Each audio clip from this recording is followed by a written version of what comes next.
ನಮಸ್ಕಾರ ಸ್ನೇಹಿತರೆ. ಒಂದು ಸಲ ಧರ್ಮರಾಜ ಭೀಷ್ಮ ಪಿತಾಮಹರ ಹತ್ತಿರ ಹೋಗಿ, ಪಿತಾಮಹ, ನನಗೊಂದು ಸಂದೇಹವಿದೆ.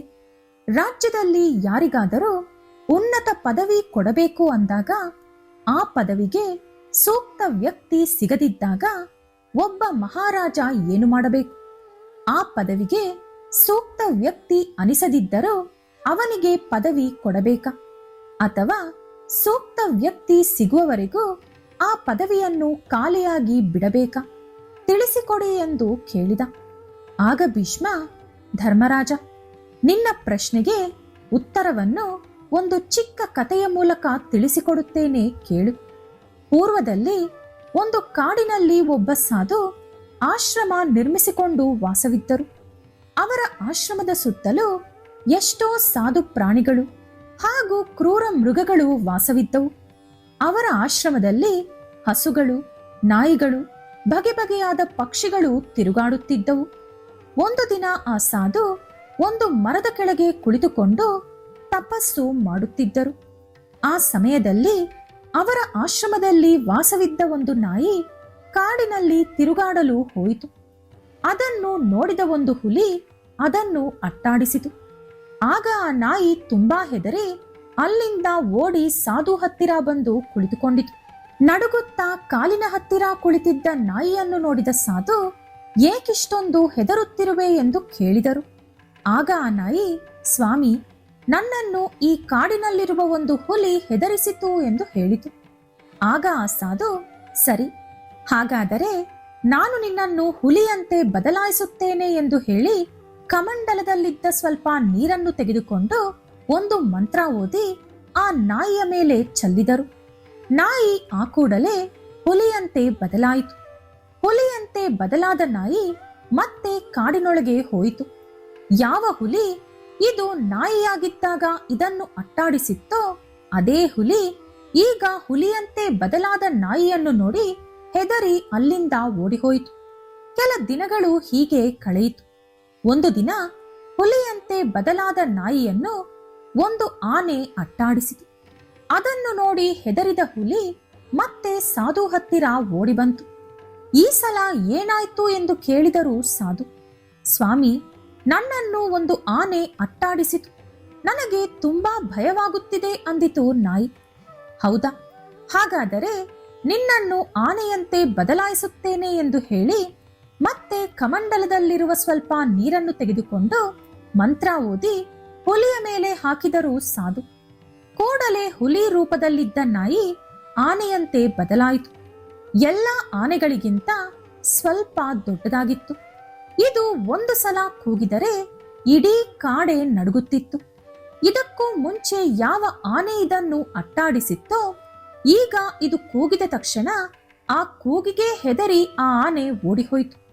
ಇನ್ನು ಆನೆಯ ರೂಪದಲ್ಲಿದ್ದ ನಾಯಿ ಸ್ವತಂತ್ರವಾಗಿ ಕಾಡೆಲ್ಲ ಓಡಾಡುತ್ತಿತ್ತು. ಒಂದು ದಿನ ದೊಡ್ಡ ಸಿಂಹವೊಂದು ಈ ಆನೆಯನ್ನು ನೋಡಿ ಇದರ ಮೇಲೆ ಹಾರಿ ಇದನ್ನು ಕೊಲ್ಲಲು ಪ್ರಯತ್ನಿಸಿತು. ಅತಿ ಕಷ್ಟದ ಮೇರೆಗೆ ಅದರ ಕೈಯಿಂದ ತಪ್ಪಿಸಿಕೊಂಡು ಮತ್ತೆ ಸಾಧು ಹತ್ತಿರ ಓಡಿ ಬಂತು ಆನೆ. ಮತ್ತೆ ಏನಾಯ್ತು ಅಂದರು ಸಾಧು. ಒಂದು ಸಿಂಹ ನನ್ನನ್ನು ಕೊಲ್ಲಲು ಪ್ರಯತ್ನಿಸಿತು ಅಂದಿತು ನಾಯಿ. ಆ ಸಾಧು ಆನೆಯನ್ನು ಈ ಸಲ ಸಿಂಹದಂತೆ ಬದಲಾಯಿಸಿದರು. ಇದಕ್ಕೂ ಮುಂಚೆ ಇದನ್ನು ಕೊಲ್ಲಲು ಪ್ರಯತ್ನಿಸಿದ ಸಿಂಹ ಇದರ ಗರ್ಜನೆಗೆ ಹೆದರಿ ಅಲ್ಲಿಂದ ಓಡಿಹೋಯಿತು.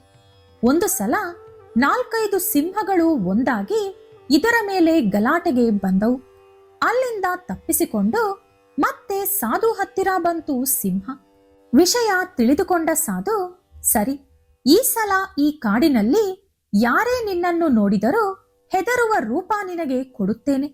ನಿನಗೆ ಹೆದರಿಕೆ ಅನ್ನುವುದೇ ಇರಬಾರದು ಎಂದು ಹೇಳಿ ಕಮಂಡಲದಲ್ಲಿ ನೀರು ತೆಗೆದುಕೊಂಡು ಶಕ್ತಿಯುತವಾದ ಒಂದು ಮಂತ್ರ ಹೇಳಿ ಆ ನೀರನ್ನು ಸಿಂಹದ ಮೇಲೆ ಚೆಲ್ಲಿದರು. ಆ ಸಿಂಹ ಕೂಡಲೇ ಶರಭ ಅವತಾರ ತಾಳಿತು. ಶರಭ ರೂಪ ಹೇಗಿರುತ್ತದೆ ಅಂದರೆ ಅದರ ಮುಖ ಸಿಂಹ, ದೇಹ ಹಲವಾರು ಪ್ರಾಣಿಗಳನ್ನು ಹೋಲುತ್ತದೆ.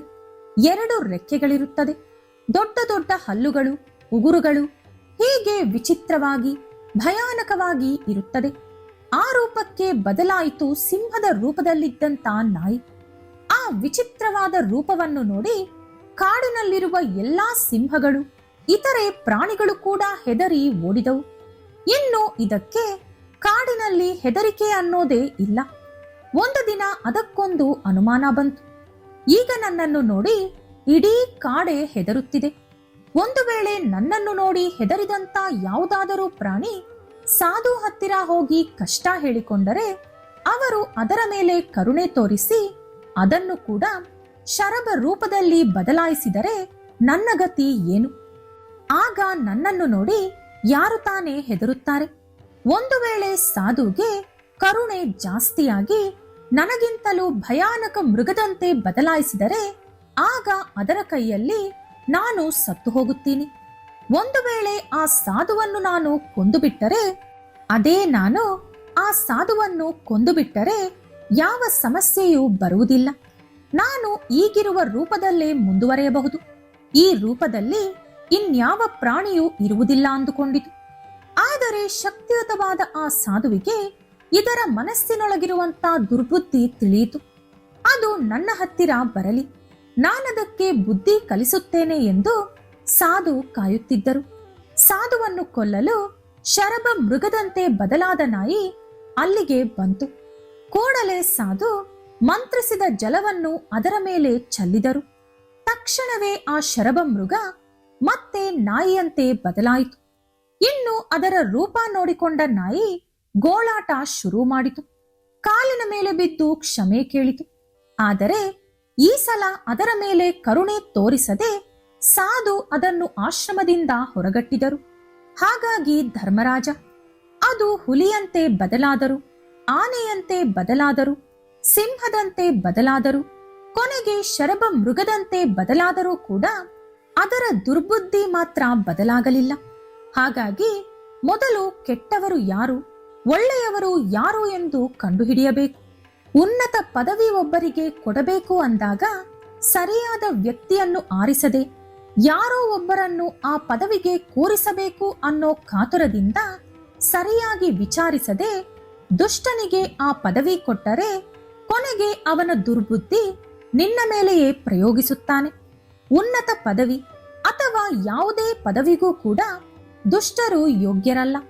ಒಬ್ಬ ವ್ಯಕ್ತಿಯ ಯೋಗ್ಯತೆ ಮೊದಲು ಪರೀಕ್ಷಿಸಿ ಅದರ ನಂತರವೇ ಅವರಿಗೆ ಪದವಿ ಕೊಡಬೇಕು. ಒಂದು ವೇಳೆ ಒಳ್ಳೆ ವ್ಯಕ್ತಿಯೇ ಪದವಿ ಬಂದ ಮೇಲೆ ತಪ್ಪು ದಾರಿ ತುಳಿದರೆ, ನಿನಗೆ ಅನುಮಾನ ಬಂದರೆ, ಅವರು ನಿನ್ನನ್ನು ಅಂತ್ಯಗೊಳಿಸುವುದಕ್ಕೂ ಮುಂಚೆ ನೀನೇ ಅವರನ್ನು ಅಂತ್ಯಗೊಳಿಸಬೇಕು. ಈ ಕತೆ ಕೇವಲ ಧರ್ಮರಾಜನಿಗೆ ಮಾತ್ರ ಸಂಬಂಧಿಸುವುದಿಲ್ಲ. ನಮಗೂ ಕೂಡ ಎಷ್ಟೋ ವಿಷಯದಲ್ಲಿ ಈ ಕತೆ ಸಹಾಯ ಮಾಡುತ್ತದೆ. ಉದಾಹರಣೆಗೆ, ಯಾವುದಾದರೂ ಮದುವೆ ಸಂಬಂಧ ಹುಡುಕುವಾಗಲೂ ಆ ಕುಟುಂಬವನ್ನು ಚೆನ್ನಾಗಿ ಪರೀಕ್ಷಿಸಿ ಅದರ ನಂತರವೇ ಅಳಿಯ ಅಥವಾ ಸೊಸೆಯನ್ನು ತಂದುಕೊಂಡರೆ ಉತ್ತಮ. ಇಲ್ಲದಿದ್ದರೆ ಒಂದು ಕುಟುಂಬವೇ ಹಾಳಾಗುತ್ತದೆ. ಸ್ನೇಹ ಮಾಡುವುದಕ್ಕೂ ಮುಂಚೆ ಸ್ನೇಹಿತರ ಗುಣ ತಿಳಿದುಕೊಂಡು ಸ್ನೇಹ ಮಾಡುವುದು ಕೂಡ ಒಳ್ಳೆಯದು. ಇಲ್ಲದಿದ್ದರೆ ವಿನಾಕಾರಣ ಎಷ್ಟೋ ಸಮಸ್ಯೆಗಳಿಗೆ ಸಿಲುಕಿಕೊಳ್ಳುತ್ತೀವಿ. ಈ ರೀತಿ ಪ್ರತಿ ವಿಷಯದಲ್ಲೂ ಪರೀಕ್ಷೆ ಮಾಡಿ ತೀರ್ಮಾನ ತೆಗೆದುಕೊಳ್ಳಬೇಕು. ಈ ವಿಡಿಯೋ ನಿಮಗೆ ಇಷ್ಟ ಆದರೆ ಲೈಕ್ ಮಾಡಿ, ಶೇರ್ ಮಾಡಿ. ಇಂಥ ಹೆಚ್ಚಿನ ಉತ್ತಮ ಕಥೆಗಳಿಗಾಗಿ ತಪ್ಪದೇ ನಮ್ಮ ಚಾನೆಲ್ ಅನ್ನು ಸಬ್ಸ್ಕ್ರೈಬ್ ಮಾಡ್ಕೊಳ್ಳಿ. ನಾಳೆ ಮತ್ತೊಂದು ವಿಡಿಯೋದೊಂದಿಗೆ ಪುನಃ ಭೇಟಿಯಾಗೋಣ. ಧನ್ಯವಾದಗಳು.